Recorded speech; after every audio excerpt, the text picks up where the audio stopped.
E a gente volta agora, ainda no segundo bloco do programa Utilidade Pública, falando sobre os benefícios, tá certo, de cuidar da alimentação do pai, da mãe, que tem filhos autistas. E, assim, cuidados a depender da idade com acompanhamento. Uma alimentação para criança autista pode ser um tipo de alimentação com algum tipo de restrição ou não. Quando o tempo vai passando, isso pode sofrer alguma modificação. O alerta maior, tudo vai depender do organismo, do metabolismo, da individualidade de cada paciente.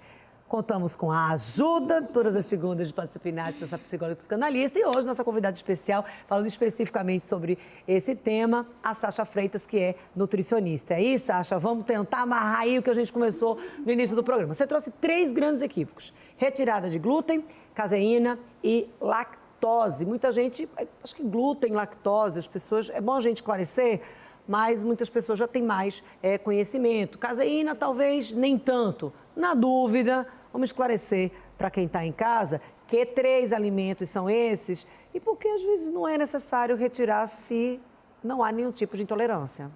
Geralmente, os pacientes autistas, eles por si só, eles já têm uma certa seletividade alimentar, ou com cor, ou com textura, ou com modo de preparo. Então, essa exclusão ela é perigosa por quê? O paciente ele já tem uma restrição e quando é retirada, essas substâncias restringe ainda mais. E isso leva a uma deficiência de micronutrientes e aí vai repercutir novamente no organismo, certo? Glúten é o mais, o glúten e lactose, como você falou, é um dos mais conhecidos. Glúten está naqueles alimentos feitos de farinha de trigo, o pão branco, a farinha de trigo branca, o macarrão. A caseína, ela é a proteína do leite e a lactose é o carboidrato do leite, certo? O que é que eu oriento aos pais? Vamos fazer uma rotação dos alimentos, quando já chega com essa retirada. Vamos fazer o seguinte, vamos reintroduzir de 30% a 60% de cada um desses alimentos, dos alimentos lácteos, dos alimentos lácteos integrais, com a lactose, com a caseína, e dos alimentos com glúten. E vamos ver a tolerabilidade desses alimentos. Ah, não, Sasha, ele consegue tomar um leite, mas ele já não consegue comer um doce. Então, a gente não tem por que excluir totalmente. Vamos trabalhar até o nível que ele consegue suportar, até o nível que ele consegue tolerar. Até você ter um leque maior de opções. Com certeza.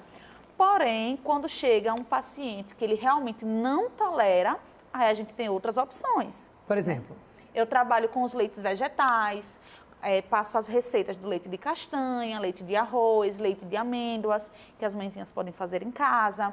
Em substituição do glúten, nós temos a chia, nós temos o amaranto, temos outras substâncias que podem, a aveia, que podem substituir. E a gente tem que ter muito cuidado com as fontes ocultas de glúten. Então, sempre prestar muita atenção lá no rótulo dos alimentos. Às vezes não tem lá trigo, mas tem algum componente, pode conter traços de trigo. Hoje a legislação brasileira, ela já obriga as marcas a informar. Pode vir a conter traços de trigo, de lactose e afins. A gente precisa lembrar que não temos ainda nas questões, na literatura, o porquê que uma criança nasce autista. Então, até estava estudando um pouco essa questão da alimentação para vir conversar com vocês, e um dos médicos disse assim, se a gente não entende o porquê isso acontece, como é que a gente vai entender o porquê que o alimento faz com que isso aconteça? Então, precisa primeiro entender de onde vêm as crianças autistas e nós não temos essas respostas. A intolerância, a gente pode se tornar intolerante a algum alimento. E o que me preocupa é porque este comportamento fugidio do autista, ele já faz uma seleção. Tem autistas que não comem alimentos verdes, tem autista que só come alimentos redondinhos. Então, você acaba restringindo na busca por uma transformação de comportamento, você acaba aumentando a restrição alimentar dessa criança. Aumentando o problema, por exemplo, que vai ser um problema. Quando você começa a tirar, você acha que está fazendo bem, você retirou porque você foi lá para um médico especialista da internet. Aí você foi lá, retirou, sem uma avaliação daquele paciente. Aí você já restringiu. Aí você não sabia, não tinha percebido ainda que ele já tinha essa restrição, porque às vezes o diagnóstico acaba sendo também um pouco mais tardio. Sim. A criança que poderia conseguir se alimentar sem tanta possibilidade de deficiência de nutrientes, ela já vai ter um problema, porque além da restrição, ela agora talvez já não receba de bom grado aqueles alimentos que foram retirados sem nenhuma justificativa. Pode ser que ela passe a ter também a restrição àquele sabor. Isso.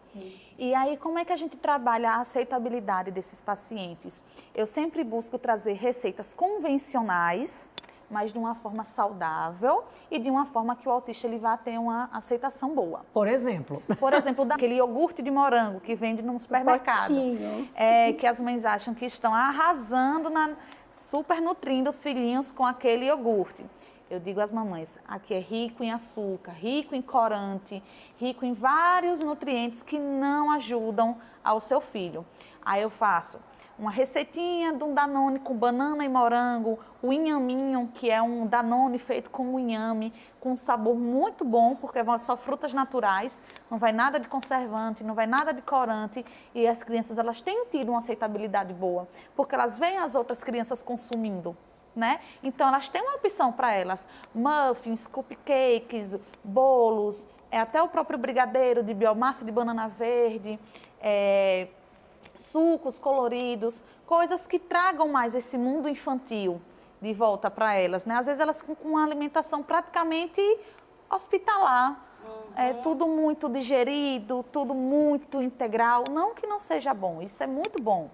Porém, a gente também tem que trazer o prazer da em se alimentar. alimentação. Exatamente. Até porque isso vai ser uma compensação aí para outros obstáculos mais adiante aí, não só falando sobre crianças com autismo, mas de uma forma geral, sociedade como um todo. E claro, com todas essas dicas que a Sasha está trazendo, a gente está falando, trouxe a Sasha para falar sobre comportamento, né, Patrícia? Mas a gente já quer Sasha no quadro de culinária, porque a gente já quer essas receitas. Então, vocês vão ver Sasha nesse programa de comportamento e vão ver Sasha também, porque ela não vai negar esse nosso pedido. De forma nenhuma. De estar presente com a gente também aqui nos quadros de culinária. Meninas, como sempre, a gente fala demais, então a gente vai dar uma pausa, a gente vai para o intervalo, a gente volta já.